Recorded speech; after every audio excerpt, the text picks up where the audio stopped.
بڑی فیملی میں یعنی بھابھیوں اور چاچیوں کے بیچ میں پردے کا حکم کس طرح ہے رہنے میں، کھانے میں وغیرہ وغیرہ میں؟ جوائنٹ فیملی ہوتی ہے نا، اکٹھے سارے بڑے ہوتے گئے، شادیاں کرتے گئے، تو نندے بھی بھائی ذرا یہاں اگر ادھر تھوڑا سا جا کے گلے مل لیں تو زیادہ خوشی ہوگی، ٹھیک ہے نا؟ تو جوائنٹ فیملی میں پردہ کیسے کیا جائے؟ بھائی وہاں تو سب اکٹھے ہی رہتے ہیں نا، بھابیاں بھی، دیورانیاں بھی، دیورانیوں سے تو دیورانیاں تو ان کی ہوں گی نا، بیوی کی ہوتی ہیں، آدمی کی تو نہیں ہوتی نا دیورانی۔ یہ رشتے آج تک مجھے سمجھ میں نہیں آئے، بھابیاں، نندے، جٹھانیاں وغیرہ وغیرہ، نہیں نندے جٹھانیاں بھی شاید خاتون کی ہوتی ہیں۔ بہرحال جوائنٹ فیملی میں پردہ کیسے ہو، ہم اس ڈیٹیل میں جاتے ہی نہیں ہیں کہ کس سے۔ دیکھو ایک گھر میں جب رہتے ہیں تو جیسے بھابی نے دیور سے پردہ کرنا ہے تو وہ اپنے سر پہ موٹی چادر رکھیں، ٹھیک ہے؟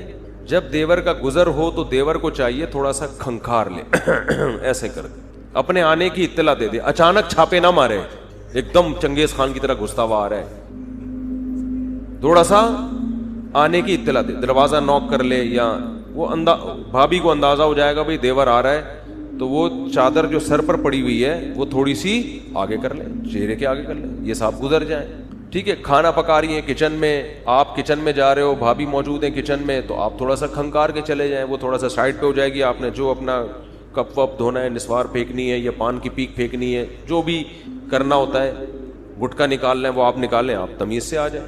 تو جوائنٹ فیملی میں ایسے پردہ نہیں ہوتا کہ بھابی یا بہو صاحبہ برقع پہن کے کونے میں بیڈ کے نیچے گھس جائیں، بعض ایسا بھی کرتی ہیں، شرعی پردہ کیا ہے تو وہ اب ان کو کمرے سے پولیس کے علاوہ کوئی بھی نہیں نکال سکتا، کہتے ہیں ہم تو چونکہ شرعی پردہ کرتے ہیں، وہ غائب ہو گئی بالکل، اس سے گھر کا ماحول خراب ہوتا ہے۔ تو انہوں نے کیا کرنا ہے بھائی، آپ نے تھوڑی سی موٹی سی چادر لینی ہے، آستینیں ہاف سلیوز نہ سلوایا کریں، تو ویسے ہی بیہودہ لباس ہے، پراپر آستینیں ہونی چاہیے خواتین کی، جب مرد یہاں تک آستینیں سلوا سکتا ہے تو خواتین کیوں نہیں سلوا سکتی؟ تو اس طرح سے گھر میں شرعی پردہ ہو سکتا ہے۔ اگر گھر میں آپ کی بیگم کھانا رکھنے کے لیے نہیں ہے، بھابی نے رکھنا ہے، آپ بیٹھے ہوئے ہیں، تو آپ بھابی سے بول دیں بھائی مجھے کھانا چاہیے، میری والی گئی ہوئی ہے کہیں کام سے، ویسے تو اپنی والی سے پکواؤ نا، تو لیکن اگر ہے وہ نہیں ہے گھر میں، یا آپ کی شادی نہیں ہوئی، آپ چھڑے چھاٹ ہو ابھی تک، تو بھابی نے کھانا لا کے رکھنا ہے، تو وہ تھوڑا سا سر پہ چادر رکھیں، آپ کے کمرے میں آنے سے پہلے تھوڑا سا نوک کر دیں، آپ تھوڑا نظر نیچی رکھ کے نظر نیچے کر لیں، تو تمیز سے تو سب کو چلنا پڑتا ہے نا، یہ ایک طرفہ تھوڑی ہوتا ہی، آپ نے نظر نیچے کر لی، بھابی صاحبہ نے اس طرف کھانا رکھ دیا، بھائی یہ کھانا رکھ دیا اٹھا لو، یا بہت زیادہ چلو بیڈ پہ آپ کے سامنے رکھ دیا، آپ تھوڑا سا چہرے کو ادھر کو گھما لیں، وہ رکھ کے چلی جائیں۔ اللہ کا شکر ہے ہم نے 10-15 سال اپنے گھر میں اسی طرح گزارے ہیں، ہم چاروں بھائی شادی شدہ تھے، چاروں کی بیویاں ساتھ رہتی تھیں، سب ایک دوسرے سے پردہ، اور 200 گز کے گھر میں یہ سب ہوا ہے، سمجھ رہے؟ تو ہم جب، اور اللہ کا شکر ہے بے پردگی کی کبھی بھی نوبت نہیں آئی، تو ہمارے گھر میں تو اسی طرح کا ماحول تھا۔ تو لوگ جو یہ کہتے ہیں یہ جوائنٹ فیملی میں پردہ نہیں ہو سکتا، یہ یعنی ہم تو ایک تجربے سے گزر کے ایک چیز کو بتا رہے ہیں، اس لیے مجھے یقین نہیں آتا کہ کیسے پردہ نہیں ہو سکتا۔ تو لڑکی جب آپ سے، بھابی جب آپ سے پردہ کر رہی ہے تو آپ کو بھی تھوڑی حیا ہونی چاہیے کہ بھائی جب وہ پردہ کر رہی ہے تو میں کیوں آنکھیں پھاڑ پھاڑ کے اس کی طرف دیکھوں، میں کیوں بار بار اس سے فری ہونے کی کوشش کروں، میں بھی تھوڑا ریزرو رہوں۔ اسی طرح سفر سے آپ آ رہے ہیں تو سلام بھی کیا جا سکتا ہے، اگر بھابی آپ سے عمر میں زیادہ ہیں، یہ چچی ممانی یہ بھی تو بڑے رشتے ہیں نا، عمر میں آپ سے زیادہ ہیں، تو آپ ذرا حیا کے ساتھ سلام بھی کر سکتے ہیں، بھائی السلام علیکم، وہاں سے جواب آ جائے وعلیکم السلام، طبیعت ٹھیک؟ جی طبیعت ٹھیک، آپ اپنے کمرے میں چلے گئے، ختم ہو گئی بات، فری ہونے کی ضرورت بولتے کیوں نہیں، بیٹھے ہوئے وہیں بیٹھ گیا آرام سے۔ ہمارے حضرت تو بہت تفصیل سے بیان فرماتے تھے۔ تو اب اس میں لوگ کہتے ہیں ہم کیا برے ہیں، اچھا مائیں بڑا مسئلہ کرتی ہیں، اب بہو اگر پردہ کرنا شروع کر دے دیور سے، ساس کو تکلیف ہونا شروع ہو جاتی ہے، میرے گھر کا ماحول خراب کر رہی ہے، بھائی ہمارے یہاں تو سب مل جل کے رہتے ہیں، یہ کیا میرے دوسرے بیٹوں سے کیوں بھائی زیادہ بات نہیں کر رہی؟ تو بھائی بہو کے لیے اس معاملے میں ساس کی اطاعت لازم نہیں ہے، اس میں پہلے کون ہے؟ اللہ۔ دیکھو یہ جتنے غیر مسلم ہیں نا، یہ براڈ مائنڈڈ بنتے بنتے انہوں نے اپنا فیملی سسٹم کی ایسی کی تیسی کر دی۔ جب کسی کو پردے کا حکم دیا جا رہا، بھابی کو جب حکم دیا جا رہا ہے دیور سے پردہ کرو، اس کا مطلب یہ نہیں کہ دیور کی نظریں گندی ہیں، یہ مطلب نہیں ہے بھائی، اسلام نے قانون بنا دیا، لا بنا دیا، محرم اور غیر محرم کا اسلام نے فرق کر دیا۔ 100 میں سے ایک آدمی کے بگڑنے کا اندیشہ ہوتا ہے تو قانون 100 کو فالو کرنا پڑتا ہے. دیکھو اگر کوئی یہاں چرس, یہ جو گاڑیوں میں ہیروئن اور چرس پکڑی جاتی ہے, پولیس والے پکڑ کے اندر کر دیتے ہیں نا, چرس برآمد ہوئی, تو بھائی کیوں پکڑ کے اندر کر رہے, وہ چرس لے کے جا رہا ہے, ہر ایک تھوڑی پیے گا, مرضی ہے لوگوں کی, کوئی اس سے لے کوئی اس سے نہ لے. لیکن گورنمنٹ کو پتا ہے بھائی اگر یہ پابندی نہ لگائی تو سارے ہمیں پتا ہے خراب نہیں ہوں گے, لیکن بہت سے ہو بھی جو جائیں گے نا, تو ان چند کو خرابی سے بچانے کے لیے سب پہ پابندی لگائی جاتی ہے کہ کسی کو بھی چرس بیچنے کی اجازت نہیں ہے. اسی وجہ سے تھانے کے علاوہ کہیں بھی چرس نہیں ملتی, سنا ہے میں نے, کیونکہ ایک چرسی یہاں گھوم رہا تھا, مل نہیں رہی تھی, کسی نے کہا تھانے جاؤ اس کے علاوہ کہیں نہیں ملے گی. پولیس والے بھی میرا بیان سنتے عقیدت کرتے ہیں, تو مطلب یہ کہ یعنی وہ انہوں نے پکڑی بھی ہوتی ہے, یہ مطلب ہے, تو یہ نہیں کہ وہاں بک رہی ہے. اب مطلب ہوگا یہ اس کا واللہ عالم. لیکن بہرحال مشہور یہی ہے کہ کسی چرسی کو کہیں بھی چرس نہ مل رہی ہو تو کہاں جائے, وہ تھانے میں جائے. ظاہر ہے گرفتاری دینے کے لیے جائے گا. اصل میں پولیس والے بھی پھر بول رہے ہوتے ہیں یار اب ہمارا مذاق اڑا رہے, تو بھائی میں کہہ رہا ہوں وہ تھانے جائے گا, ہم اس لیے کہہ رہے ہیں کہ تھانے جاؤ تاکہ آپ اس کو گرفتار کرو, یہ مطلب ہے میرا. اب اصل مطلب کیا ہے یہ میں کیوں بتاؤں اصل مطلب کیا ہے اس کو پولیس والے گرفتار کرے نہ کرے, مجھے پہلے کر لیں گے بلا وجہ, بغیر چرس پیے گرفتار کر لیں گے وہ. تو تھانے میں چرس ملنے کا مطلب یہ ہوتا ہے کہ آپ جائیں گرفتاری پیش کریں آپ وہاں جا کے. تو اس بہانے ہم لوگوں کی گرفتار کروا دیتے ہیں, یہ مطلب بھی ایک اور مطلب بھی نکالا میں نے. تو دیکھو ایک آدمی کے خراب ہونے کا خطرہ ہوتا ہے, لیکن پابندیاں کن پہ لگتی ہیں, 100 پہ. یہ دنیا کا اصول ہے, اجازت نہیں ہے چرس بانٹنے کی, ہیروئن بیچنے کی. سب ملکوں میں ہیروئن پہ پابندی لگی ہے, حالانکہ سارے ہیروئن چی تھوڑی بنیں گے, لیکن بھائی کچھ تو بن جائیں گے نا. تو اسلام نے پردے کا حکم دیا ہے جوائنٹ فیملی میں بھی. بھائی بھابھی کو حکم ہے کہ وہ دیور سے پردہ کرے. ہمیں پتا ہے آپ خراب نہیں ہو, نہ دیور خراب ہے, لیکن جو خراب ہوتے ہیں وہ بتا کے خراب نہیں ہوتے. ایسے کیسز آتے ہیں ہمارے سامنے آتے ہیں, میں یہاں بیٹھا ہوا ہوں, کتنے کیسز میرے سامنے آ چکے ہیں. دیور بھابھی کے ٹاکرے ہو گئے اور یہ ہو گیا اور وہ بھاگ گئی, اور بھائی اور بھائیوں میں تلواریں چلی ہیں. تو سب خراب نہیں ہوتے, چند کی وجہ سے قانون سب کے لیے بنانا پڑتا ہے, سمجھ رہے ہو. اسی طرح جب بات چل پڑی ہے تو آج کل بعض سوسروں کی رپورٹیں آ رہی ہیں کہ بہوؤں سے بہت زیادہ فری ہو رہے ہیں. سب نہیں ہو رہے, ہمارے معاشرے میں خیر غالب ہے, سسر بہو میں باپ بیٹی کا رشتہ ہوتا ہے, لیکن اس طرح کے معاملات آنا شروع ہو جائیں کہ سسر صاحب بہو سے ہاتھ ملا رہے ہیں, گلے لگا رہے ہیں, میری بیٹی. بھائی اتنا فری ہونے کی سسر صاحب کو قطعاً اجازت نہیں. آپ بہت اچھے, ہمیں آپ کی نیت پہ شبہ نہیں ہے, لیکن کچھ اس اخلاقیات بھی ہوتی ہیں, تھوڑا ریزرو رہیں آپ اس سے. اسی وجہ سے علماء نے لکھا ہے سسر جب بہو کو پیار کرے گا تو بہو کے سر پہ موٹی چادر ہوگی, اس چادر کے اوپر ہاتھ رکھے گا, بس اس سے زیادہ. اب ایک صاحب کہہ رہے ہیں یار وہ سسر صاحب بہو کی چوڑیاں پہنا رہے ہیں, ہاتھ چوڑیاں لا کے گفٹ کی بہو کو, تو ہاتھ پکڑ کے چوڑیاں ڈال رہے ہیں. وہ شوہر کہہ رہا ہے مجھے تکلیف ہو رہی ہے, میرے ابا کیوں ایسا کر رہے ہیں. تو غیرت کے بھی کچھ اصول ہوتے ہیں, بھائی ریزرو رہو, بہو کو دے دو بھائی آپ کے لیے چوڑیاں, پہن لو بیٹا خود ہی. تو یہ سب چیزیں غیر اخلاقی حرکتیں ہوتی ہیں. میں نہیں کہہ رہا وہ سسر خدا نخواستہ غلط سوچ کا ہے, بھائی غلط سوچ پیدا ہونے میں بھی ٹائم نہیں لگتا, تو ریزرو. گلے والے ملنے کا تو سوال ہی پیدا نہیں ہوتا. ایک خاتون نے کہا میں جب ایئرپورٹ پہ اترتی ہوں سب سے پہلے میرے سسر مجھے پرتپاک طریقے سے ملتے ہیں, اور مجھے وہ آ بھی یورپ سے رہی ہیں جہاں کا آزاد ماحول ہے, وہ بیچاری یورپ سے آ رہی ہے, اس کو یہ پسند نہیں ہے کہ میرا سسر اس طرح سے مجھے ملے. اس کا مطلب کہہ رہی میں جب سسر کو کہتی ہوں کہ یہ کیا ہے, وہ کہتے ہیں بھائی میں میری بیٹیوں کی طرح ہے. میں نے کہا ان کو بول دیں انکل زیادہ فری ہونے کی ضرورت نہیں ہے. ایک دفعہ بول دیا, 2 دفعہ بول دیا, اب تیسری دفعہ نہیں. اب اس میں ہنگامہ کرو کہ بھئی یہ کیا ہے, مجھے نہیں پسند ہے بالکل. تو کہیں بے اکرامی ہو جائے گی. ہے یہ بے اکرامی کے خود اس نے اپنے آپ کو اکرام کے قابل نہیں چھوڑا. تو خیر, تو اس لیے اس میں شریعت کا اصول ہے. اسی طرح ساس داماد جب حج کر کے آ رہا ہے, ساسیں لپٹ رہی ہیں دامادوں سے, وہی میرا بیٹا آ رہا ہے, تو ٹھیک ہے ہم مانتے ہیں آپ کی نیت غلط نہیں ہے, لیکن یہ خاندانی لوگوں میں یہ طریقہ نہیں ہوتا. اور جو اب تک ہو چکا ہے اس کو بھول جائیں. ایسا نہ ہو کہ کوئی بہو اپنے سسر کو کہے انہوں نے مجھے ہاتھ ملایا تھا, دیکھو مفتی صاحب آپ کے خلاف بیان کر رہے ہیں. میں کسی کے خلاف بیان نہیں کر رہا, وہ بیچارے ناسمجھی میں ان کو نہیں پتا ہوگا, تو اب آئندہ احتیاط کر لیں. تو سمجھ رہے ہیں, گھروں کے ماحول کو خراب نہ کریں ایک دوسرے پہ فتوے لگا کے, لیکن آئندہ کیا کریں, ریزرو ہو جائیں. یہ طریقہ بالکل غلط ہے. ساس صاحبہ داماد کو بہت زیادہ فری ہو رہی ہیں, گلے مل رہی ہیں, اس سے بہت ہی بےہودہ حرکت ہے یار. کھلی پتہ نہیں کھوپڑی میں لوگوں کے یہ چیزیں آتی کہاں سے. خیر, تو جوائنٹ فیملی میں پردہ کرنا ضروری ہے. چچی اگر بوڑھی ہو چکی ہیں پھر تو پردے کے وہ احکام نہیں ہیں, لیکن اگر جوان ہے تو پھر بھائی ان سے تھوڑا سا ریزرو رہے. السلام علیکم. وعلیکم السلام. نظر نیچے کی وہ بھی تھوڑا سا اپنا وہ تھوڑا سا آگے رکھ لیں گھونگھٹ. چادر ڈالنے میں کوئی گورنمنٹ نے پابندی تھوڑی لگائی ہے, سر پہ چادر رکھیں. نارملی اگر چادر کندھے پہ ہوتی ہے تو جب دیور آ رہا ہے یا اپنے شوہر کا بھتیجا آ رہا ہے تو اس وقت سر پہ ڈال دیں اور تھوڑا سا گھونگھٹ آگے کر لیں. پہلے زمانے میں سب گھروں میں ایسا ہی پردہ ہوتا تھا. تو دیکھو ایک طرف ہو جاؤ. اگر آپ کو یہ لگے نا یہ کیا دقیانوسی کی باتیں ہیں, تو پھر گورے بن کے بالکل آزاد ہو جاؤ. یہ درمیان میں لٹکو نہیں, نہ ادھر کے نہ ادھر کے. اسلام میں اگر پردہ ہے تو ہر نامحرم سے ہے, اور دیور بھی کیا ہوتا ہے, بولو, نامحرم ہے.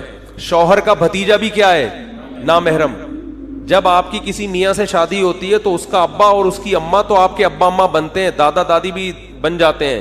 باقی یہ نہیں کہ اس کا چاچا بھی آپ کا چاچا بن گیا, اس کا ماموں بھی آپ کا ماموں بن گیا, اس کا بھتیجا بھی آپ کا بھتیجا بن گیا, اور اس کی خالہ بھی آپ کی خالہ. اتنا فری ہونے کی بالکل ضرورت نہیں ہے. صحیح ہے نا.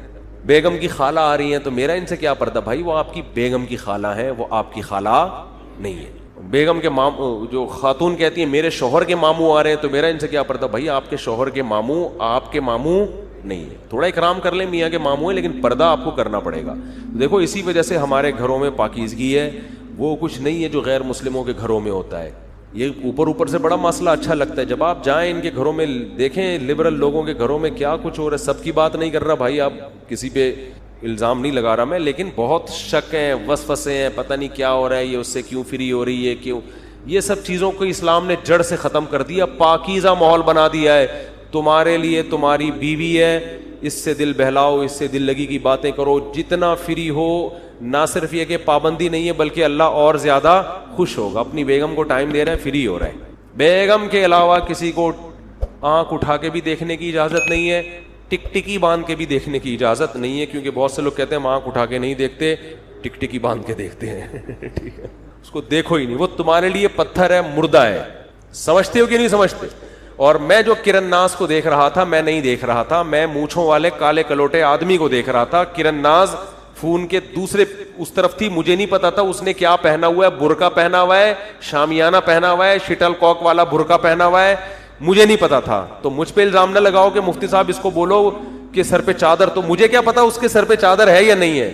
فون پہ جب کسی سے بات ہوگی تو ہمیں نہیں پتا ہوگا کہ یہ کیا پہن کے بات کر رہی ہے. میرے پاس تو واش روم سے بھی لوگوں کو کے فون آتے ہیں. اب میں اسے بولے پہلے کپڑے پہن پھر بات کر مجھ سے, وہ کہے گا بھائی آپ کو کیسے پتا چلا؟ نہیں تم خود کہہ رہے ہو میں واش روم سے بات کر رہا ہوں, تو ہو سکتا ہے میں کپڑے پہن کے بات کر رہا ہوں. تو وہ فون پہ ٹیلی فونک خطاب ہوا ہے, سامنے بیٹھ کے اس طرح بات کر رہی ہوتی تو میری عادت ہے کہ میں نہیں کرتا بات. بھائی آپ تھوڑا سا سر پہ چادر ہی لے لو کم از کم. تو اس لیے فون پہ بات ہو رہی ہے اور مجھے پتا بھی نہیں ہے کہ یہ چادر لی ہوئی ہے کہ نہیں لی ہوئی. کہہ رہے ان کو بولو تو صحیح. بھائی مجھے نہیں پتا, میں نے پہلی دفعہ اس کو بعد میں جب میں نے انٹرویو دیکھا ہے نا تو پہلی مرتبہ مجھے پتا چلا کہ یہ ہے کون, ورنہ مجھے یہ بھی نہیں پتا تھا یہ کون ہے. اتنا پتا تھا کہ یہ 4 شادیوں کو پروموٹ کرتی ہیں یہ خاتون, اور صحابہ کرام کا دفاع کرتی ہیں. اتنی پازیٹیو عادت کا مجھے پتا تھا. تو میں نے اسی انٹرویو کے لیے راضی بھی اس لیے ہوا میں کہ یار ایک پازیٹیو سوچ رکھنے والی خاتون ہے. اب باقی پردے کے تو ہم سب کو کہہ رہے ہیں, ان کو بھی کہہ رہے ہیں. آپ کے توسط سے میں ان کو کہہ رہا ہوں کہ جب آپ علماء کا انٹرویو لیں تو کم سے کم آخری درجہ یہ کہ سر پہ چادر لے لیا کریں. یہ میں کہہ رہا ہوں نا, میں نہیں کہہ رہا, تو میں کہتا ہوں بھائی, میں ابھی بھی کہہ رہا ہوں. اچھا بھائی, تو جوائنٹ فیملی میں پردہ کیا کریں, اس سے بڑا اچھا ماحول ہوتا ہے, بہت اچھا تمیز سے زندگی. کزن جب گھر میں آیا کریں تو ان کو کونے پہ بٹھا دیا کریں, بولے وہاں بیٹھو تمیز سے, ٹھیک ہے نا. تمہاری خالہ وہیں آ کے تم سے ملیں گی. کچن میں گھسنے کی کوشش, کزن آ رہا ہوتا ہے ایسے فری ہو کے اندر گھستا چلا جا رہا ہے, کیا بےہودگی ہے یار. کزن سے یاد آیا, ایک کلپ میں نے ابھی ہندو کا دیکھا. وہ کسی مسلمان نے, مشہور شخصیت نے کزن سے شادی کی ہے, تو ہندوؤں نے بڑے نیگیٹو کمنٹس کیے کہ بہنوں سے شادی کر لیتے ہیں یہ موسلے. یہ کیا کر لیتے ہیں؟ بہنوں سے شادی. پوری دنیا میں کہیں بھی کزن سے شادی کا رواج نہیں ہے, اس کو بہن سمجھتے ہیں. ہندو بھی نہیں کرتے, انگریز بھی نہیں کرتے, شاید میرا خیال ہے یہودی بھی نہیں کرتے. کزن سے میرج کا رواج صرف کس میں ہے؟ اسلام. اور ایسا پکا ہے کہ اسلام نے جہاں یہ بتایا نا کہ کن کن عورتوں سے شادی تمہارے لیے حلال ہے, تو کزنوں کو الگ سے ہائی لائٹ کیا ہے. وبنات عمک وبنات عماتک وبنات خالک وبنات خالاتک. اے نبی, آپ کی پھوپھی کی بیٹیاں بھی حلال, آپ کے لیے چچا کی بیٹیاں بھی حلال, آپ کے لیے خالہ کی بیٹیاں بھی, اور آپ کے لیے ماموں کی بیٹیاں بھی کیا ہیں؟ الگ سے اللہ نے 4 عورتوں کا الگ نام لیا ہے. حالانکہ تو پیسے بھی حلال تھیں, لیکن اللہ کو پتا تھا کہ ایک زمانہ ایسا آئے گا کہ کزن کو سچی مچی کی بہن قرار دے کر اس سے نکاح پر کیا لگائیں گے, پابندیاں. اور کچھ میڈیکل رپورٹیں بھی پیش کی جائیں گی, یوں ہو جاتا ہے بچہ بغیر ٹانگ کے پیدا ہوتا ہے تو اندھا کاڑا پیدا ہوتا ہے. حالانکہ مسلمانوں میں تو ہمیشہ سے کزنوں سے ہی شادیاں ہوتی آ رہی ہیں. کتنے لنگڑے پیدا ہو گئے, صحیح ہے ماشاءاللہ, سب فٹ فاٹ گھوم رہے ہیں, اللہ کا شکر ہے. اور اگر کچھ لنگڑے ہو رہے ہیں تو جن میں کزنوں سے شادیوں کا رواج نہیں ہے, معذوری کا ریشو ان میں بھی اتنا ہی ہے. تو الگ سے اسلام نے کزن میرج کو پروموٹ کیا ہے, اس لیے کہ اس سے رشتہ داری کیا ہوتی ہے, مضبوط. اسلام رشتہ داری میں بڑا حریص ہے, رشتے جڑے آپس میں. پھر طلاق کا ریشو کم ہوتا ہے. کزن کو طلاق دو گے تو آپ ہی کے رشتہ دار کھڑے ہو جائیں گے, کیونکہ وہ ان کی بھی آپ کی بھی ہے. سمجھ میں آ رہی ہے بات؟ آپ نے خالہ کی بیٹی سے نکاح کیا, اگر آپ طلاق دینے پر آؤ گے تو خالہ کس کو ٹارچر کرے گی, آپ کی اماں کو. ٹھیک ہے نا. غیروں میں شادی میں طلاق کا ریشو زیادہ. ایک تو اس لیے طلاق کا ریشو کم کزن میرج میں, دوسرا اس لیے بھی کہ بچپن سے دیکھا بھالا ہے, وہ قوم ایک ہے, کلچر ایک ہے, تو ایک دوسرے کو سمجھنے میں زیادہ ٹائم نہیں لگتا. اجنبیوں میں تو 5 سال تو سمجھنے میں لگ جاتے ہیں کہ یہ ان کا کلچر کیا ہے. تو ایک ہندوؤں نے مذاق اڑایا, دیکھو یہ بہنوں سے شادیاں کر رہے ہیں. تو ایک ہندو نے مسلمانوں کے دفاع میں کلپ ریکارڈ کروایا کہ بھائی یہ ان کے کلچر کا حصہ ہے, یعنی کزن سسٹر سے نکاح کو یہ لوگ جائز سمجھتے ہیں, تو ان کو ملامت مت کرو, یہ ان کا کیا ہے. بولتے کیوں نہیں بھائی, کلچر ہے. بھائی ہمارا کلچر نہیں ہے, ہمارا مذہب ہے, اور اسلام دین فطرت ہے. آپ پر ہمیں اعتراض ہے کہ آپ جو سگی بہن نہیں ہے اس کو کس بیس پہ آپ نے بہن قرار دے دیا, جو بہن ہے نہیں, سگی بہن. ورنہ تو ساری قوم کی ساری عورتیں بہن ہیں نا. کیا ہو گیا بھائی, میں نے پچھلے جمعے بیان میں ایک بات کہی تھی کہ آپ کے پاس بچوں کو اسکول پڑھانے کے پیسے نہیں ہیں. ساس کہتی ہیں پڑھاؤ, آپ کہتے ہیں کہاں سے پڑھاؤں, یعنی اسکول سے مراد بڑے اسکول ہوں, سٹی اسکول بھی کہنا, اس کے پیسے نہیں ہیں. ساس کہتی ہیں پڑھاؤ, آپ کہتے ہو بھائی میرے بچے ہیں, میرے پاس پیسے نہیں ہیں, تو میں اپنے بچوں کو بہتر سمجھتا ہوں. تو وہ کہتی کہ ہمارے بچے نہیں ہیں. تو یہ سن کے آپ کیا ہو جاتے ہیں, پریشان, کہ یار بچے تو ان کے بھی ہیں. تو میں نے آپ کی پریشانی حل کی تھی کہ جب وہ یوں کہا کریں کہ ہمارے بچے نہیں ہیں, آپ کہو بالکل آپ کے بھی بچے ہیں, لہذا آدھے پیسے آپ دیں گی, آدھے بولو نا میں دوں, کیونکہ آپ کے بھی بچے. فری پھوکٹ کے تو پوری قوم کے بچے کس کے ہیں, ہمارے. ہم کہتے ہیں سارے بچے کس کے ہیں, ہمارے. لیکن جب اپنے ہوتے ہیں تو 2 سے زیادہ نہیں ہوتے. کیوں بھائی, خرچہ اٹھانا ہے, لوگوں کی سوچ ہے. ورنہ تو پوری قوم کے بچے کس کے ہیں. ارے بھائی فری پھوکٹ میں ساری قوم کی بہنیں ہماری بہنیں, ساری قوم کے بچے ہمارے بچے, ساری قوم کی مائیں ہماری مائیں. لیکن جب خرچا کرنے کا ٹائم آگا تو بھائی صرف سچی مچی کی اماں میری ہیں, پڑوسیوں کی اماں کو چاہیے اپنے بچوں سے خرچہ مانگے, ہم سے کیوں خرچہ مانگ رہی ہو. نہیں آ رہی بات میرا خیال ہے. تو اسی طرح میرے بھائی کزن بھی بہن کی طرح ہوتی ہے, لیکن سچی مچی کی بہن وہی ہوتی ہے جو آپ کی سچی مچی کی ہے. اور اسلام دین فطرت ہے. میں غیر مسلموں سے پوچھتا ہوں, اپنے ضمیر سے پوچھو, کیا کزن کے بارے میں وہی جذبات ہوتے ہیں جو سگی بہن کے بارے میں؟ سگی بہن کو اگر اسلام نکاح کو جائز فار ایگزامپل کر بھی دیتا, پھر بھی کوئی اس حکم پر عمل نہیں کرتا. کیوں؟ سگی بہن کے بارے میں انسان کے جذبات وہ بنتے ہی نہیں ہے, اس کی طرف انسان کی خواہش نفسانیہ مائل ہی نہیں ہوتی ہے, کتنی خوبصورت ہو وہ کیوں نہ. کوئی بہت ہی بے شرم ہو تو ایک الگ بات ہے, فطرت سے ہٹا ہوا. نارمل آدمی ایک عام ماحول میں پلا بڑا, اس کی بہن کتنی خوبصورت ہو, وہ کبھی اپنی بہن کی طرف اس کی طبیعت مائل نہیں ہوتی, وہ مقدس رشتہ ہوتا ہے. جبکہ کزن کے بارے میں ایسا نہیں ہوتا. اسلام فطرت کا دوسرا نام ہے. اسلام کو پتا ہے کہ اللہ کو پتا ہے کہ میں نے سگی بہن کے بارے میں جو بھائیوں کے جذبات رکھے ہیں وہ کزنوں کے بارے میں نہیں رکھے. کبھی سگی بہن سے کبھی عشق نہیں ہوتا, کزنوں سے عشق کے تو واقعات کی داستانیں بھری ہوئی ہیں.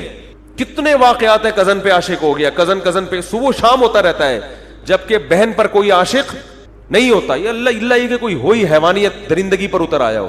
تو اسلام دین فطرت ہے. میں ہندوؤں سے کہتا ہوں, عیسائیوں سے کہتا ہوں, اسی سے اندازہ لگا لو. تم تنہائی میں بیٹھ کے غور کرو, تمہیں پتہ لگے گا اسلام کا حکم فطرت کے مطابق ہے, اور تم نے جو لوگوں کو حکام دیے وہ فطرت کو اپیل بولو نہیں کرتے. اور آج غیر مسلم اس کو آہستہ آہستہ تسلیم کر رہے ہیں. مجھے کچھ چند دن پہلے ایک انگریز عورت نے اسلام قبول کیا, اس کی ہسٹری میرے سامنے آئی. اس نے اسلام قبول اس لیے کیا, اس نے کہا کہ اسلام میں کزن سے شادی جائز ہے. کزن سے شادی جائز نہیں, یہ غیر فطری حکم ہے. پھر اس نے ریسرچ کی اور بتایا کہ یہ عیسائیت نے پابندی نہیں لگائی تھی کزن میرج پر, بائبل نے پابندی, پادریوں کا اضافہ ہے. یہ پادریوں نے پابندی لگائی تھی کزن میرج پر تاکہ خاندانی نظام جس طرح مضبوط ہے اس طرح مضبوط نہ رہے. تو یہ دین فطرت ہے بھائی اسلام. تو یہ بات شروع کہاں سے ہوئی تھی؟ ہاں تو میں یہ کہہ رہا تھا کزن نامحرم ہے. اب آپ اس کو بہن بنا کے وہ کزن آتے ہیں نا گھر میں گھستے چلے جاتے ہیں. او بھائی تمیز سے. ہمارے گھر میں بھی اللہ کا شکر ہے ہمارے کزن آتے تھے. ہمارے والد صاحب نے ایک بیٹھک رکھی ہوئی تھی. وہ کزن بھی ہمارے شریف شرفت تھے, خام خواہ میں باتیں نہیں بناتے تھے. والد صاحب نے کہا بیٹھ جاؤ بھائی ٹھیک ہے نا, بیٹھو یہاں پہ, ماشاء اللہ کیا چاہیے, چائے چاہیے, پان چاہیے, گٹکا چاہیے, جو بھی چاہیے آپ کو یہاں ملے گا. تو کزن جب آپ کے گھر میں آیا کریں تمیز سے ان کو بیٹھک میں بٹھائیں, عزت دیں, اکرام کریں, پتلی گلی سے نکال دیں. بولے جا سکتے ہو آپ, یہاں نہیں جا رہا بولے دفع ہو جاؤ یہاں سے, شرافت سے نہیں جا رہا. تو اللہ کا شکر ہے ہم اس ماحول میں پلے. میں اپنی تعریفیں نہیں کر رہا, لیکن میں اللہ کا شکر ادا کر رہا ہوں کہ جب میں گھروں کے حالات لوگوں کے دیکھتا ہوں, یار کس طرح فری ہو رہے ہیں, کزنوں سے الگ فری ہو رہے ہیں. باپ کو نہیں پتا کہ یار یہ میری بیٹی سے جو میرا بھتیجا اتنا فری ہو رہا ہے, تو پتہ نہیں اس کے دل صاف بھی ہے کہ نہیں ہے. اوپر تو سارے نیک بنے ہوئے ہوتے ہیں, اندر کا کیا پتا کسی کو کیا کیا جذبات ہیں. تو اس لیے احتیاط. میں پھر بھی کہہ رہا ہوں یہ مطلب ہرگز نہیں ہے کہ جو کزن آپ سے مل رہا ہے وہ ٹھرکی ہی ہوگا, غلطی ہوگا, لیکن ایک کی خرابی سے بچانے کے لیے 99 پر پابندی لگانی. تو کزن بھی نامحرم رشتہ ہے. ہاں رشتہ چونکہ بہرحال ہے اس سے, اس لیے اس کا خیال کرنا یہ شریعت کا تقاضا ہے. اب بالکل اس کو اجنبی عورتوں کی طرح نہیں کہا جائے گا. جب کزن کی شادی کہیں ہو رہی ہے تو آپ بھی تعاون کریں اس کے ساتھ. بھائی میری بہنوں کی طرح ہے تو اس کی شادی میں جہیز میں بھی حصہ ڈالوں گا, صحیح ہے نا, تمبو میں بھی لگاؤں گا. اب آپ نے میرا بیان سنا کہ کزن نامحرم ہے, تو آپ کی خالہ کا فون آیا کہ میری بیٹی کی شادی ہو رہی ہے, تمبو تو لگا دے آ کے کم از کم. تو کہہ رہے نامحرم ہے. نامحرم تو ہے لیکن ایک قریبی رشتہ تو ہے نا, آپ کی خالہ کی بیٹی ہے تو آپ اس کا رشتہ تلاش بھی کر سکتے ہو, اس کے لیے اس کی شادی میں تمبو بھی لگا سکتے ہو, اور کرسیاں بھی لگا سکتے ہو, اور گفٹ بھی دے سکتے ہو. ٹھیک ہے نا, کہ بھائی ایک ہماری بہنوں کی طرح ہے تو چلو ہماری طرف سے گفٹ. تو یہ تو مسلمان معاشرے میں ہمیشہ سے چلا آ رہا ہے کہ سارے کزن تعاون کرتے ہیں. بھائی ہماری چچا کی بیٹی ہے تو ہم تعاون کریں گے, لیکن اتنا فری ہونے کی ضرورت نہیں ہے کہ شرعی حدود سے باہر نکل جاؤ. بالکل جیسے اپنی بہنوں کے ساتھ بیٹھ کے سفر کرتے ہو, اکیلے میں جاتے ہو, گھومتے ہو, پھرتے ہو, برگر کھاتے ہو, ایسے ہی کزن کے ساتھ بھی کیا کر رہے ہو, گھوم رہے ہو. ایک صاحب نے مجھے بتایا, واقعات بہت ہیں ہمارے پاس سچی مچی کے. ایک صاحب نے مجھے بتایا کہ میری وائف کا کزن آ رہا تھا. میری وائف, یہ لبرل لوگوں کے بڑے مسائل ہیں. ہمارا تو بھائی دینداروں کا جو دین کی طرف منسوب ہیں, ایک ہی اصول ہے بھائی, پردہ سب سے کرنا ہے. اب یہ بحث ہی ختم کہ کون اچھا ہے کون برا ہے, سب سے کرنا ہے, سمجھ رہے ہو نا, تو سب سے پردہ کرنا ہے. تو اب کیا ہے, وہ ایک صاحب نے مجھے بتایا کہ میری وائف کا کزن آ رہا تھا, کہیں پنجاب سے آ رہا ہوگا. تو میری وائف نے کہا میرا کزن آ رہا ہے کچھ دن رہنے کے لیے. اب جوان کزن ہے, کہتے ہیں میں نے کہا ٹھیک ہے. کہہ رہی میرے بھائیوں کی طرح ہے, ٹھیک ہے بھائی آ جاؤ. کہہ رہے ہیں جس دن کزن واپس جا رہا ہے میری وائف پھوٹ پھوٹ کے رو رہی ہے. میری وائف پھوٹ پھوٹ کے. میں نے کہا یار اتنا تو سگے بھائی کے جانے سے, اس زمانے میں تو باپ کے مرنے سے نہیں کوئی رو رہا ہوتا ایسے, میاں کے مرنے پر بھی اتنا کیوں پھوٹ پھوٹ کے رو رہی ہے. اور کہہ رہے اس کی بھی آنکھوں میں, کہہ رہے میں نے کہا یہ کچھ تھوڑی سی زیادہ ہو گئی ہے محبت. کہہ رہے بہرحال یہ اتنے براڈ مائنڈیڈ کہ بیگم نے کہا شک کرتے ہو کیا, میرے بھائیوں جیسا ہے. ٹھیک ہے بھائی بھائیوں جیسا ہوگا, یہ بھی تو مکھنچو اللہ کے بندے, اس کو بولتا بھائیوں جیسا ہے, نہیں ہے میں شک نہیں کر رہا, لیکن بیگم اب موبائل پہ بات کرنے کی اجازت, بس آ گئے نا, رہ کے چلے گئے, بہت ہو گیا بس ٹھیک. اب سارا دن موبائل پہ لگے ہوئے, بھائی سے بات ہو رہی. یہ بندہ مجھے خود اپنا واقعہ سنا رہا ہے, غیبت اس لیے نہیں, کسی کو کیا پتا کس کی بات ہو رہی ہے. اور یہ قصہ بھی کافی 10 سال پرانا ہو چکا ہے, 10 سال. تو وہ اتنے فری, بہرحال ایک بڑی عذاب میں وہ بندہ مبتلا ہوا. عشق ایسا خطرناک عشق ہوا ہے نا آپس میں کہ یہاں تک نوبت آ گئی مجھے طلاق دو, میں اس سے شادی کر رہی ہوں جا کے. اور کزن کہہ رہا ہے میں شادی وادی نہیں کروں گا. ٹھیک ہے نا, وہ بھی بس چسکے لے رہا ہے. مجھے پتا ہے سب جگہ ایسا نہیں ہوتا. اگر آپ کی وائف اپنے کزن سے ذرا مسکرا کے بات کر رہی, آپ بدگمان مت ہو. مجھے پتا ہے کہ سارے برے نہیں ہوتے, نہ شک کرنے کی اجازت, لیکن بھائی یہ اسلام کی پابندیوں پر جب عمل نہیں کرو گے تو ان چیزوں کا خطرہ موجود رہے گا. اور آج زمانہ جتنا خراب ہے کل اس سے زیادہ ہوگا, پرسوں اس سے زیادہ ہوگا. تو ریزرو رہو. اسلام میں یہی ہے کہ جس کی شادی ہوئی ہے بیوی صرف اسی کی ہے, میاں بیوی آپس میں فری ہو, بیوی نہ دیور سے فری ہوگی نہ جیٹ سے فری ہوگی. تو عمل کرو گے کہ نہیں کرو گے اس پر؟ عمل کرو, اپنی بیگم کو پردہ کرایا کرو, میرے بھائی زیادہ فری ہونے کی ضرورت نہیں ہے. تم بھی دیکھ لو گے اور یہ بھی دیکھ لیں گے, یعنی آپ بھی دیکھ لیں گے اور یہ بھی دیکھ لیں گے. تو چونکہ اخلاق کا موضوع بہت اہم ہے, سارا مسئلہ ہی اخلاق کا ہے نا.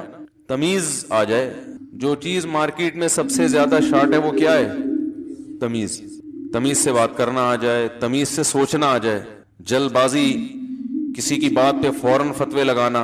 ابھی ایک کسی نے مجھے فون کیا, مسلسل ایک ہفتے سے ان کی کالز آ رہی ہیں کہ کسی اداکار نے یہ بات کہی ہے کسی ڈرامے میں, بات یہ کہی ہے کہ اللہ نے مرد کو اپنی فطرت پہ پیدا کیا ہے, اور جیسے اللہ شرکت برداشت نہیں کرتا ایسے مرد بھی شرکت برداشت نہیں کرتا. میں نے وہ ڈرامہ نہیں دیکھا, وہ کلپ نہیں دیکھا, پوری بات تو آدمی جب تک وہ پورا کلپ نہ دیکھے کر نہیں سکتا. لیکن اگر صرف اتنی بات ہے کہ اتنی بات کسی نے کہی ہے کہ اللہ نے مرد کو اپنی فطرت پہ پیدا کیا ہے, تو محض اتنی بات پہ گستاخی کے فتوے لگانا ٹھیک نہیں ہے. کسی کے کلام کا صحیح مطلب بھی نکلتا ہو, غلط بھی نکلتا ہو, تو شریعت میں حکم ہے کہ صحیح مطلب پہ لے کے جاؤ اس کو. ہم جان بوجھ کر غلط کیوں لے کے جا رہے ہیں؟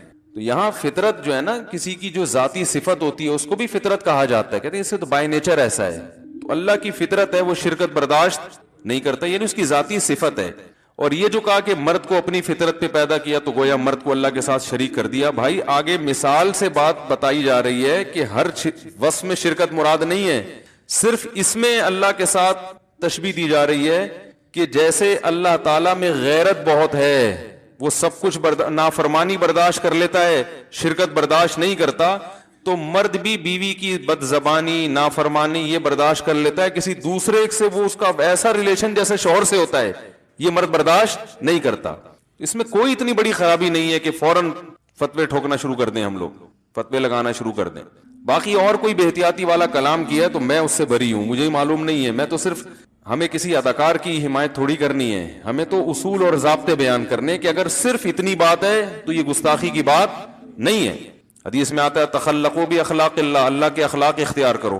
تو حالانکہ اخلاق اللہ کے, اخلاق تو خلق کی جمع ہے. خلق تو جس طبیعت پہ انسان پیدا ہوا, اللہ پیدا تھوڑی ہوئے.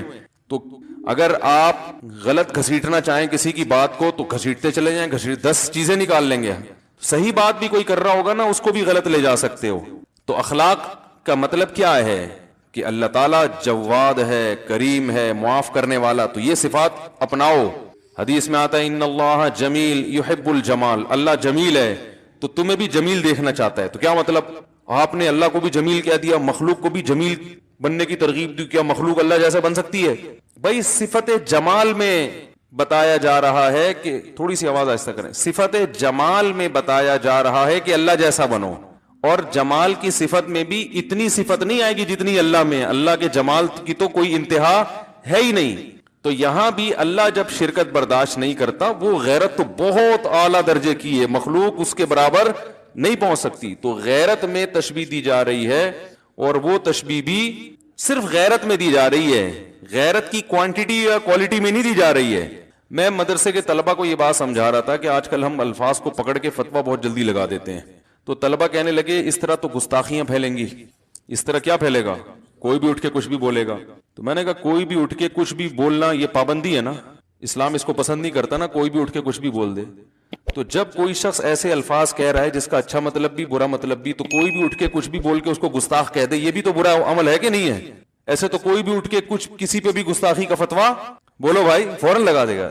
تو کوئی بھی اٹھ کے کچھ بھی بولنا یہ ایسا نہیں ہے. غلط بولے گا تو غلط, اس کو غلط کہا جائے گا. اگر غلط نہیں بول رہا تو کھینچا تانی کر کے اس کو غلط پہ لے جانا یہ شریعت کی تعلیمات نہیں ہے. اس سے لوگ دین سے قریب آنے کے بجائے دور ہو جائیں گے, قریب نہیں آئیں گے دین کے. اور دوسری بات یہ کہ بولنے والے کو بھی دیکھا جاتا ہے اس کی نیت کیا ہے. دیکھو یہودی رسول اللہ صلی اللہ علیہ وسلم کو کہتے تھے راعنا, آپ ہماری رعایت کریں. اب اس کلام کا ایک صحیح مطلب بھی ہے راعنا, ہماری رعایت کریں, لیکن وہ تھوڑا سا کھینچتے تھے اس کو, راعینا تھوڑا سا, راعی چرواہے کو کہتے ہیں, اس کا غلط مطلب بھی نکلتا تھا. یہودی یہ زو معنی بات اس لیے کرتے تھے, ڈبل میننگ بات, کہ ہم غلط مطلب لیں گے لیکن جب پکڑے جائیں گے تو ہم کہیں گے ہم تو رعایت کے معنی میں لے رہے تھے. تو قرآن نے اس پہ پابندی لگا دی کہ یہ لفظ بولنے کی اجازت نہیں ہے. تو ممکن ہے کوئی یہ دلیل کے طور پر میرے خلاف آیت پیش کرے. بات آ رہی ہے سمجھ میں کہ قرآن نے ایسے لفظ پر پابندی لگا دی جس میں ذرا سا احتمال تھا تو اس معاملے میں بدگمانی والے پہلو کو ترجیح دے رہا ہے نا قرآن, غلط مطلب والے پہلو کو ترجیح دے رہا ہے. تو بھائی وہ ترجیح اس لیے دے رہا ہے کہ یہ الفاظ یہودی کہہ رہے تھے, یہودیوں سے خیر کی توقع نہیں تھی, وہ تو نبی پر ایمان رکھتے نہیں تھے, وہ تو مذاق اڑاتے تھے دن رات. تو ان کے لیے جو لفظ جب وہ کہیں گے تو پھر اس لفظ میں غلط معنی کا پہلو غالب ہے. اور اگر کوئی شخص یہ میسج دینا چاہ رہا ہے, دیکھو ڈراموں میں تو لبرلزم اتنا پھیلایا جاتا ہے, ڈراموں میں تو یہ چیزیں بتائی جاتی ہیں کہ بیوی کا اگر کسی سے غلط تعلق ہو کوئی بات نہیں, معاف کر دینا چاہیے, براڈ مائنڈیڈ, ہم کوئی دقیانوس تھوڑی ہیں. اگر کسی ڈرامے میں یہ میسج دیا جا رہا ہے کہ مرد یہ چیز برداشت نہیں کرتا, تو یہ تو عین شریعت کے مطابق ہے نا. تو اس اچھے میسج کو نہیں دیکھا جا رہا کہ کوئی, ویسے تو ڈرامے دیکھنا غلط ہے, کہ آپ ڈرامے دیکھنا نہ شروع کر دیں, لیکن بعض دفعہ ڈرامہ غلط ہونے کے باوجود اس سے جو میسج جا رہا ہوتا ہے وہ میسج ٹھیک ہوتا ہے. تو میسج تو ٹھیک جا رہا ہے نا, یہ کہ غیرت کا ماحول کریٹ کیا جا رہا ہے جو کہ ڈراموں میں ہوتا نہیں ہے. تو اس پہلو کو ترجیح کوئی نہیں دے رہا کہ یار پہلی دفعہ کوئی ایسا ڈرامہ ہے جس میں یہ دکھایا جا رہا ہے کہ مرد بیوی کی کسی اور کے ساتھ شرکت برداشت نہیں کرتا, تو تھوڑا غیرت کو پروموٹ. پورا ڈرامہ ہو سکتا ہے پورے ڈرامے میں اس کی آخر میں وہی بے غیرتی پھیلائی جا رہی ہو, مجھے نہیں پتا, میں نا اللہ کی قسم میں نے یہ ڈرامہ دیکھا ہے, لیکن میں تو اصول کی بات کرتا ہوں نا. اصول آپ کیسے, جب تحقیق نہیں ہے تو باتیں کیوں کر رہے ہو؟ اس مسئلے کی تو تحقیق ہے نا, حقیقت کیا ہے جو لوگ بیان کر رہے ہیں وہ میں بتا رہا ہوں کہ لوگوں سے ہم نے یہ سنا ہے کہ اس بات کو پکڑ رہے ہیں, تو صرف اتنی بات پکڑنے کے لائق نہیں ہے. اس ڈرامے میں اور اگر کوئی خرافات ہیں یا آخر میں آ کے غلط میسج دیا جا رہا ہے تو وہ ذمہ دار ہیں, اس کی میں کبھی بھی اس کی حمایت نہیں کر رہا. تو آج بہت معاملہ یہ سنگینی بڑھتی چلی جا رہی ہے, اس سے بہت معاملہ خراب ہوگا, بتا رہا ہوں میں. نفرتیں پھیلیں گی, اس سے لبرل لوگ دین کے قریب آنے کے بجائے دور ہو جائیں گے, بولیں گے بھائی یہ تو بولنے نہیں دیتے, کچھ بات نہیں کرنے, ہم اچھا میسج بھی دے رہے ہیں تو یہ اتنا زیادہ اس پہ سختی کرتے ہیں کہ ہمیں بولنے پر پابندی لگا دی ان لوگوں نے. تو یہ تو ہمیں احادیث میں اس طرح کی چیزیں ملتی ہیں. رسول اللہ صلی اللہ علیہ وسلم نے فرمایا جب کوئی بندہ نیک عمل کرتا ہے, یہ جو یوٹیوب پہ میں ایک فتنہ کے خلاف بہت زیادہ بولا کرتا تھا نا پہلے, ان کی خرابی یہی تو ہے کہ وہ علماء کی کتابوں سے نا الفاظ پکڑ پکڑ کے فتوے ٹھوک رہے ہیں, تو کوئی معاشرے میں اس سے پازیٹیوٹی نہیں پھیل رہی.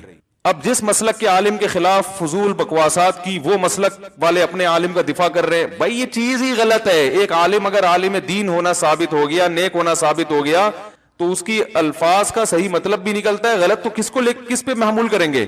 ہاں اگر واقعی کوئی صحیح مطلب نکلتا نہیں ہے تو پھر اس کے خلاف اس کو بتایا جائے گا تمیز کے دائرے میں کہ یہ غلط ہے, غلط کو غلط کہا جائے گا, صحیح کو صحیح کہا جائے گا.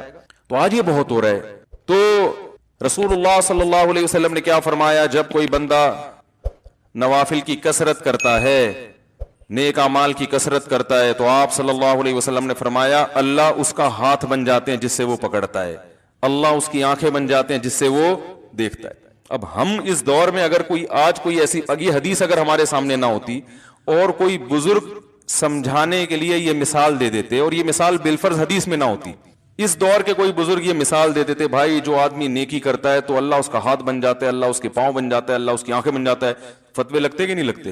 او بھائی تو اللہ کو آنکھیں بنا رہا ہے, آنکھ تو مادی چیز ہے, اور انسان کی آنکھ سے تشبیہ دے رہے, اور ایسی تشبیہ کہ پوری آنکھ ہی بنا دیا, ناک بنا دیا, کان بنا دیا, اور انسانوں میں تو چرسی بھی ہیں, ہیروئنچی بھی ہیں. چلو وہ نیک بن جائیں گے لیکن ماضی تو ان کا برا تھا نا. تو بتنگڑ بنانا چاہو تو بیٹھے بیٹھے بنا سکتے, اور اگر کامن سینس استعمال کرو, صحیح سمت میں سوچو, پازیٹیوٹی معاشرے میں پیدا کرو, تو بھائی تشبیہ ہمیشہ کسی خاص وصف میں دی جاتی ہے, اور اس وصف میں بھی علی وجہ الکمال مراد نہیں ہوتا کہ یہ وصف پورا اس میں پایا جاتا ہے, کسی ایک جز میں تشبیہ دی جاتی ہے. تو اللہ اس کی آنکھ بن جاتا ہے, کیا مطلب؟ وہ اللہ کی مرضی کے خلاف دیکھتا نہیں ہے, وہ اللہ کی مرضی کے خلاف یعنی پورا کنٹرول اللہ کا آ جاتا ہے اس کے کان پر. تو میں طلبہ کو آج یہ بات سمجھا رہا تھا, تو طلبہ نے کہا کہ بھائی پھر سیدھا سیدھا یوں کہہ دیتے کہ اللہ نے مرد کو اپنی فطرت پہ پیدا کیا کے بجائے اور آسان الفاظ استعمال کر کے یوں کہہ دیا جاتا کہ جیسے اللہ شرکت برداشت نہیں کرتا تو مرد بھی. تو میں نے کہا یہ ایسا ہی ہے کہ جیسے کوئی آدمی کہے زید شیر ہے, زید کوئی بہادر آدمی تھا تو آپ نے اس کو تشبیہ دی کس سے؟ شیر سے. آپ نے کہا زید تو شیر ہے. اب زید تپ گیا نا غصے میں, بولے تم نے مجھے شیر کا, شیر تو درندہ ہے, تشبیہ دینی تھی تو کم از کم کسی درندے سے تو نہ دیتے, وہ تو چیر پھاڑ کرنے والا حرام جانور. تشبیہ دینی تھی حلال جانور, تو حرام جانور ہے, چوہے بھی کھاتا ہے اور مردار بھی کھا جاتا ہے اور اس کی تو دم بھی ہوتی ہے. اب آپ پریشان کہ یار یہ تو گستاخی ہو گئی ہے. تو آپ زید سے پوچھتے ہیں بھائی میں تو تعریف میں نے یہ الفاظ کہے ہیں کہ جیسے آپ میں بہادری ہے ایسے ہی جیسے شیر بہادر ہوتا ہے نا, شیر کا مطلب بہادر. تو زید کہہ رہا ہے بھائی پھر ایسا لفظ گول مول بولنے کی ضرورت کیا تھی جس میں گستاخی کا پہلو نکلتا ہے, تو سیدھا سیدھا یہی کیوں نہیں کہہ دیا کہ میں شیر کی طرح بہادر ہوں. تو وہ کہہ سکتا ہے کہ اگر میں کہتا نا شیر کی طرح بہادر ہوں, اول تو تشبیہ علی وجہ الکمال جبھی ہوتی ہے جب بہادری کا لفظ جو وجہ تشبیہ ہے نا وہ ہٹا کے پورا پورا شیر قرار دے دیا جائے. سامنے والے عقل مند ہوتے ہیں, وہ خود سمجھ جاتے ہیں کہ شیر سے شیر مراد نہیں ہے, اتنا پاگل یہ نہیں ہے کہ عین شیر قرار دے دے, یعنی اتنا بہادر ہے گویا شیر ہی ہے یہ. تو یہ تشبیہ بلاغت کی جبھی بنے گی جب عین اس جیسا قرار دے دیا جائے. وہ سامنے والے عقل مندی میں خود سمجھ جائیں گے کہ یہ شیر تو ہے ہی نہیں, ہے تو کامن سینس کی بات ہے, شیر کہاں سے ہو گیا یہ. اب وہ کہہ رہے کہ شیر کے بجائے ڈائریکٹ کیوں کہہ دیتے کہ شیر جیسا بہادر ہے, تو آپ کیا کہہ سکتے ہیں کہ پھر اس میں بھی تم عیب نکال لیتے. شیر جیسے بہادر کا مطلب یہ ہوتا ہے ظاہر شیر جیسا بہادر تو میں ہوں نہیں, شیر تو اس میں تو ٹھیک ٹھاک بہادری ہوتی ہے, تو بھائی یہ تو جھوٹ ہو گیا. تو کیا کہے گا, آپ کیا کہیں گے بھائی نفس بہادری میں تشبیہ ہے کہ تمہاری بہادری لوگوں کے سامنے یہ بتانا کہ یہ معمولی بہادر نہیں ہے, عام لوگوں سے زیادہ ہے. ہاں شیر جتنا نہیں ہے, لیکن تشبیہ میں شیر سے اس لیے دے رہا ہوں درمیان میں حرف تشبیہ بھی حذف کر دیا کہ شیر جیسا بھی نہیں بولا میں نے, بلکہ عین شیر ہے. یہ تو شیر ہے بھائی, ساڈا شیر ہے, پنجاب میں کہتے ہیں نا وہ فلاں تو ساڈا شیر ہے. تو نتیجہ کیا نکلے گا, آپ ممکن ہے بحث میں تو ہار جاؤ. پھر وہ کہہ کے پھر یہی کہنے کی کیا ضرورت تھی, سیدھے یہ بول دیتے کہ تم بہادر ہو, زید کیا ہے بہادر ہے. یہ شیر کو درمیان میں لانے کی ضرورت کیا تھی؟ تو آپ کیا بولو گے بھائی تم فسادی ہونے کے علاوہ, ہم تو تعریف میں ایک بات کر رہے ہیں, تمہیں کیڑے نکالنے کا شوق ہے. ہم تو تعریف میں مبالغہ ایک بات کو, لغت جو ہے نا حقائق کو نہیں دیکھتی, لغت محاوروں کو دیکھتی ہے کہ اس کا مفہوم لیا کیا جاتا ہے, یہ کیا لیا جا سکتا ہے, تبھی اس میں مبالغہ کیا جاتا ہے. مبالغہ شیر ہے بھائی, شیر ہے, اب خود ہی سامنے والے سمجھ جائیں گے شیر کا مطلب کیا ہے. تو آپ کہو گے بھائی اگر اتنی احتیاط کی ضرورت ہے تو پھر تو ہم آپ کی تعریف, پھر تو پورے مجاز تو کلام سے نکل جائے گا. ویسے جس کو بہادر کہنا ہوگا یہ کہنا پڑے گا یہ آدمی بہادر ہے, میری معلومات کے مطابق اب تک کی مستقبل کا مجھے پتا نہیں ہے. کیونکہ اگر وہ ورنہ وہ یہ بھی فتویٰ لگ جائے گا کہ بہادر صفت تو لازمی ہے, تو گویا تم سے یہ بھی مترشح ہو رہا ہے کہ آئندہ بھی بہادر رہے گا. یہ سارے احتمالات نکل سکتے ہیں. تو اس سے کیا ہوگا بھائی, معاشرے میں کوئی خیر پھیلے گی؟ تو ہر ایک کی بات کا صحیح مطلب بھی نکلتا ہے, غلط بھی نکلتا ہے. تو وہ کہہ رہے ہیں کہ مرد کی فطرت ہے, اللہ نے اس معاملے میں مرد کو غیرت مند بنایا, یہ مطلب ہے بس. جیسے اللہ شرک برداشت نہیں کرتا تو مرد بھی شرک برداشت نہیں کرتا. اس پر ایک اشکال ہو سکتا ہے کہ شرکت تو عورت بھی برداشت نہیں کرتی. یہ ایک ویسے ایک نارملی ہٹ کے نا کہ کوئی یہ کہہ سکتا ہے یہ کلام ہی غلط ہے. بھائی عورت کہاں سوکن برداشت کرتی ہے, عورت برداشت کر لے گی میاں کے کسی سے تعلقات ہوں. تو جو اداکار ہے نا ایکٹر, اللہ کی قسم مجھے اس کا نام بھی معلوم نہیں ہے. کیا آپ کہیں کہ یہ اب ڈراموں فلموں کو بھی پروموٹ کر رہے ہیں یہاں بیٹھ کے؟ میں ڈرامے دیکھنے کو جائز نہیں سمجھتا, نہ فلمیں دیکھ, ڈرامے جب نہ جائز فلم کہاں سے جائز ہو گئی. لیکن آپ مذہب کا ایسا استعمال نہ کریں کہ جس سے لوگ مذہب کے قریب آنے کے بجائے مذہب سے دور ہو جائیں, ڈر جائیں کہ بھائی یہ بڑا بہت خطرناک لوگ ہیں, یہ کسی بھی وقت مار دیں گے, یہ ٹکر مار دیں گے. تو یہ ایک اشکال کیا جا سکتا ہے کہ یہ شرکت تو عورت بھی نہیں برداشت کرتی, تو مرد کی ساتھ تو یہ کہنا کہ مرد کو اللہ نے اس معاملے میں اپنی فطرت, تو مراد اس معاملے میں اپنی فطرت پر, یہ لفظ مقدر ہے, ہر چیز میں اپنی فطرت پر نہیں, یعنی غیرت کے معاملے میں اور شرکت برداشت نہ کرنے کے معاملے میں اللہ نے مرد کو اپنے جیسا بنایا ہے, من کل الوجوہ نہیں, صحیح ہے نا, صرف نفس وصف میں شرکت ہے, ورنہ اللہ میں یہ وصف بہت زیادہ ہے, مخلوق میں بہت کم ہے. جیسے کوئی کہ یہ شیر جیسا, شیر یہ شیر ہے, شیر تو مطلب بہادری میں, پھر بھی وہ بہادری شیر میں کئی گنا زیادہ ہے. تو یہ اشکال ہو سکتا ہے کہ بھئی یہ تو عورت بھی برداشت نہیں کرتی. تو یاد رکھو برداشت نہ کرنے کی وجہ مرد میں الگ ہے, عورت میں الگ ہے. حکومت, کوئی ملک کا صدر ہو, وزیر اعظم ہو, وہ حاکم ہے نا, اس کے ماتحت لوگ ہوتے ہیں, تو وہ اپنی حکومت میں شرکت برداشت نہیں کرتا, وہ اپنی حکومت میں شرکت برداشت نہیں کرتا کہ میرے جو ماتحت ہیں تو ان کا امیر میرے علاوہ بھی کوئی اور ہو. یہ حاکمیت والی جو شرکت ہے یہ اللہ کی شان ہے کہ اللہ کہتا ہے میں جب معبود ہوں, میں بادشاہ ہوں, میں حاکم ہوں, تو میں ہی ہوں سب کچھ تمہارا اکیلا. یہ شرکت میں برداشت نہیں کروں گا. تو عورت مرد کے ماتحت ہوتی ہے, اس کی فرما بردار ہوتی ہے, شرعاً بھی, شریعت کی روشنی میں بھی, عقل کی روشنی میں بھی وہ ماتحت ہوتی ہے. تو مرد اپنے تحت ماتحت تو بہت سارے رکھ سکتا ہے، لیکن وہ یہ برداشت نہیں کرتا کہ میرے جو ماتحت ہیں وہ میرے علاوہ بھی کسی کو حاکم تسلیم کریں، میرے علاوہ بھی کسی کو بڑا تسلیم کریں. سمجھ میں آ رہی ہے بات؟ اس کی اور آسان مثال دیتا ہوں میں. جبکہ عورت جو برداشت نہیں کرتی نا، وہ کسی اور وجہ سے، وہ حاکمیت کی وجہ سے نہیں، وہ سربراہ ہونے کی بیس پہ نہیں، وہ ویسے ہی برداشت نہیں کرتی کہ بھائی میں جس سے ٹوٹ کے محبت کرتی ہوں وہ کسی اور کی طرف کیوں جا رہا ہے. تو مرد جو برداشت نہیں کر رہا شرکت، وہ محبت بھی اور حاکمیت بھی. اس کی مثال ہے، جیسے دیکھو بچے کسی کے بہت سارے ہونا، تو باپ کی ایک کی طرف میلان زیادہ ہو تو دوسرے بچے بھی جیلسی کا شکار ہوتے ہیں کہ ابا اس کو زیادہ فری کیوں کرا رہے ہیں، ابا تو ان کے بھی جتنے ہمارے بھی اتنے ہی ہیں. تو بچے تو یہ چاہیں گے ابا 100%. جیسے یعقوب علیہ السلام کے جو بیٹے تھے نا، انہوں نے یوسف علیہ السلام کو کنویں میں ڈال دیا جیلسی میں. یہ جیلسی الگ ہے. اور ایک ہوتا ہے کہ باپ یہ قطعاً برداشت نہیں کرتا کہ بچے میرے علاوہ بھی کسی کو باپ بنا لیں. یہ تو ایسی چیز ہے کہ اس پہ تو وہ آگ کر دے گا اولاد کو. پہلی والی جو جیلسی ہے نا، اس کا حل بھی ہے، علاج بھی ہے، اور وہ قابل برداشت بھی ہے، اور ہمیشہ سے برداشت ہوتی آ رہی ہے. سوکنوں کو برداشت کرتی رہی ہیں، ٹینشن میں ہی کریں. بچے اپنے جیسے دوسرے بہن بھائیوں کو برداشت کرتے رہے ہیں. بلکہ ہم نے تو بچپن میں یہ دیکھا ہے کہ نیا والیوم آتا ہے نا، جب بچوں کا نیا ورژن آتا ہے، تو وہ جو 2-3 سال کا بچہ ہوتا ہے نا، اس کو بھی جب چھوٹے بچے کو والدین زیادہ پیار کر رہے ہوتے ہیں نا، اس کو تکلیف ہو رہی ہوتی ہے، وہ اس سے ہو رہا ہوتا ہے کہ بھائی میری ویلیو اس گھر میں کیا ہو گئی ہے، کم ہے. لیکن یہ قابل برداشت ہے، تبھی برداشت کر رہے ہیں نا. بہن بھائی پیدا ہوتے جاتے ہیں، وراثت میں شرکت بھی ہو رہی ہوتی ہے، تھوڑا بہت منہ بنانے والے منہ بناتے ہیں، لیکن بھائی کیا ہے، ابھی تو فطرت کا ایک حصہ ہے. ابا صرف میرے اکیلے کے تھوڑی، اور بہت سو کی بھی ابا ہیں.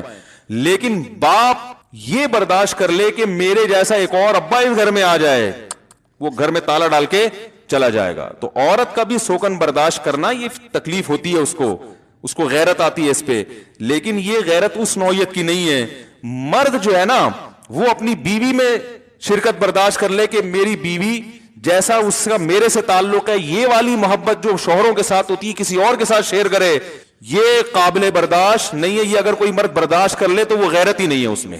سمجھ میں آ رہی ہے بات؟ اس کا مطلب ہے وہ غیرت لیس. دیکھو رسول اللہ صلی اللہ علیہ وسلم سے زیادہ غیرت کسی میں ہو سکتی ہے، اور آپ کی ازواج سے زیادہ، لیکن آپ کی ازواج نے سوکنوں کو برداشت کیا، حالانکہ ان کو بھی تکلیف ہوتی تھی. حضرت زینب نے حلوہ بنا کے بھیجا، حضرت عائشہ نے حلوہ توڑ دیا کہ میری باری میں دوسری بیوی مداخلت کیوں کر رہی ہے. آپ نے فرمایا غارت امکم، تمہاری ماں کو غیرت آ گئی. صحابہ سے فرمایا غیرت آئی کہ بھائی سوکن کی مداخلت برداشت، یہ بھی غیرت ہے نا، بھائی میرا میاں تو میرا ہی ہونا چاہیے، اور میری باری ہے تو دوسری کیوں اس میں مداخلت کر رہی ہے. لیکن اس کا تصور بھی، یہ پھر بھی برداشت ہو گئی نا. حلوہ توڑ دیا، پلیٹ توڑ دیا آپ نے، اس کو بیٹھ کے جوڑ دیا، زمان ڈال دی امی عائشہ پر، یہ نارملی چل رہا ہے. یہ سب یہ قابل برداشت ہے، اور ہمیشہ سے اسلامی معاشرے میں برداشت ہوتا آ رہا ہے. لیکن یہ کہ اتنا زیادہ معاملہ خطرناک ہو جائے کہ ایک عورت کا ایک میاں ہو تو اس کے ساتھ وہ دوسرے کو بھی اپنے جو محبت شوہر سے کرتی ہے وہی محبت کسی اور کے ساتھ بھی شروع کر دے. تو یہ حاکم جو ہے نا، حاکم جب اپنے جیسا حاکم دیکھتا ہے تو پھر حاکم اسے قتل کرنے کی سوچتا ہے، اسے راستے سے ہٹانے کی سوچتا ہے، اور یہ بغاوت میں آتی ہے یہ چیز. دیکھو آپ کسی حکومت کے تحت رہتے ہو، آپ کا ایک بادشاہ ہے. سعودی عرب کی مثال لے لیں، رعایا ہے نا بہت ساری، ایک بادشاہ ہے. عرب ملکوں میں بادشاہت ہے نا، تو ایک بادشاہ ہے. اب اگر عوام میں کوئی اٹھ کے کہے محمد بن سلمان کو کہ جیسے آپ میرے بادشاہ ہیں تو وہ بھی میرا بادشاہ ہے، تو یہ محمد بن سلمان یہ برداشت کرے گا جملہ؟ وہ کہے گا بھائی اس کا علاج کیا ہے، یہ تو بغاوت میں آ رہا ہے.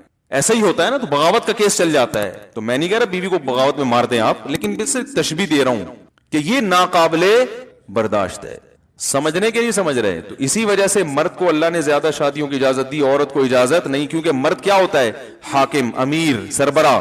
حاکم کا مطلب یہ نہیں کہ عورت اس کی غلام ہے. حاکم کا مطلب جیسے ہم حکومت کے ماتحت ہے نا، حکومت کے غلام تھوڑی ہم، عوام بادشاہ کی غلام تھوڑی ہوتی ہے، بادشاہ کی ماتحت ہوتی ہے. تو ایسے ہی عورت مرد کے ماتحت ہے. تو ماتحت کثرت سے ہو سکتے ہیں، سربراہ ایک ہی ہوتا ہے. نہیں یار یہ سمجھ میں تو رہنا، تو کرنا تم نے وہی ہے جو تمہاری سمجھ میں آ رہا ہے. میں صرف نظریے کانسیپٹ کلیئر کر رہا ہوں. میں آپ کو 4 شادیوں کی ترغیب نہیں دے رہا، کانسیپٹ کلیئر کر رہا ہوں. کیونکہ بہت سے لوگ یہ بھی اعتراض کرتے ہیں کہ عورت کو 4 شادیوں کی اجازت کیوں نہیں ہے، مرد کو کیوں اجازت ہے. بھائی عورت ماتحت ہے تو ماتحت تو زیادہ ہوں، یہ قابل فخر ہے. بھائی جس بادشاہ کے ماتحت زیادہ ہوں تو فخر کرے گا نا. لیکن آپ کے امیر زیادہ ہوں یہ قابل فخر نہیں ہے، یہ غیرت کے خلاف ہے. یہ غیرت کے خلاف ہے. آپ کے دو بادشاہ ہیں تو لوگ کہیں گے نا ایک سے بھی ڈھنگ سے محبت نہیں کر سکتے. بادشاہوں والی محبت ایک کو دی جاتی ہے, سربراہ والی محبت ایک کو دی جاتی ہے, امیر ایک کو بنایا جاتا ہے, خدا ایک ہوتا ہے, صحیح ہے نا, معبود ایک ہے. اور اسی میں عورت کے لیے سکون بھی ہے. سکون عورت کا اس میں نہیں ہے کہ اس کے میاں ایک سے زیادہ ہوں, یہ سکون نہیں, بے سکونی ہے. کیونکہ سربراہ جب ایک ہوتا ہے نا تو پھر اس کو راضی کرنا آسان ہوتا ہے, محبت کرنا آسان ہوتا ہے. سربراہ جب ایک سے زیادہ ہوں تو یہ ذلت کی بات ہے, یہ عزت کی بات نہیں ہے کہ آپ پر کئی لوگ مسلط ہیں, یہ ذلت کی بات ہے. امیر ایک ہی ہوتا ہے, یہ عزت کی بات ہے. آپ اگر بتاؤ ہمارا ایک وزیر اعظم ہے, ہمارا ایک صدر ہے, ایک چیف آف آرمی سٹاف ہے, یہ فخر ہے. اگر ہم کسی ملک میں جا کے کہ ہمارے تو 15 چیف آف آرمی سٹاف ہیں, بولے گا بھائی تمہارا تو بیڑا غرق ہو گیا, تمہیں کیا پتا کہ کس کے حکم کو فالو کرنا ہے. کبھی اس کے تو عورت شوہر کے ماتحت ہے تو دو میاں ہوں گے تو پس جائے گی بیچاری چکی میں. وہ کہے گا یہ کرو, وہ کہے گا یہ کرو, وہ کہے گا یہ کرو, وہ کہے گا امی کے یہاں نہیں جانا, وہ کہے گا امی کے یہاں جانا ہے, تو پاگل ہو جائے گی نا وہ. اسی وجہ سے حضرت حکیم الامہ مولانا شرف علی تھانوی رحمہ اللہ تعالی نے لکھا ہے کہ جنت میں مرد کو حوریں تو زیادہ ملیں گی, عورتوں کو شوہر ایک ہی ملے گا جنت میں بھی. اب اس پہ بعض خواتین کہتے ہیں مردوں کے اتنے مزے, عورت کو ایک شوہر. تو بھائی جنت کیونکہ مزے اور عزت کی جگہ ہے نا, تو عورت کی عزت ایک شوہر میں ہی ہے. زیادہ ہوتے تو یہ ذلت ہوتی, تو یہ جنت نہیں, یہ تو جہنم بن جاتی اس کے لیے. اور مرد کے لیے فخر کیا ہے کہ اس کے ماتحت بولو بھائی زیادہ ہوں, تو جنت میں 70 حوریں دی جائیں گی, فخر کرے گا, جہنمیوں کو کہے گا ٹھیک ہے نا کہ دیکھو تم زنا کیا کرتے تھے, ہم نے حلال پر اکتفا کیا, نظر کی حفاظت کی, نماز کی پابندی کی, آج دیکھو کتنی بڑی تعداد اللہ نے بیویوں کی, سب ہماری ہیں, ساری اپنی ہیں, تو فخر ہے. اور عورت اس پہ فخر نہیں کرے گی کسی جہنمی خاتون سے کہ دیکھو تم برائی سے بچتی نہیں تھی اور برائیاں کرتی تھی تو تمہیں تو کچھ بھی نہیں ملا اور ہمیں 15 شوہر ملے ہیں یہاں پہ تو وہ جہنم والی بولے گی بھائی جہنم میں تو ہے. تو یہ اسلام دین فطرت ہے, دین فطرت اللہ التی فطر الناس علیہا, یہ اللہ کی وہ فطرت ہے جس پر اللہ نے انسانوں کو پیدا کیا. وہ میں بار بار وہ واقعہ ایسے موقع پہ سناتا ہوں, چھوڑو پھر رہنے دو, بھی پھر بہت زیادہ ہو جائیں گے تو پھر اصل ٹاپک سے ہم رہ جائیں گے. تو یہ بھی میرے بھائی اخلاق میں داخل ہے, خلق میں داخل ہے. کسی کی بات کو صحیح مطلب بھی نکل رہا ہے, غلط تو تمیز سے صحیح مطلب نکال لو, خاص طور پر اس صورت میں جب وہ میسج صحیح دے رہا ہو, جو میسج وہ ڈیلیور کر رہا ہے وہ عین اسلام کے مطابق. غیرت کو پروموٹ کر رہا ہے, ڈرامے میں آگے غیرت کو پروموٹ, غیرت کی بات ہے یا نہیں, غیرت کو پروموٹ کر رہا ہے کہ بھائی یہ نہیں ہو سکتا. اگر کر رہا ہے, نہیں کر رہا تو جو کر رہا ہے پھر وہ جانے بھائی.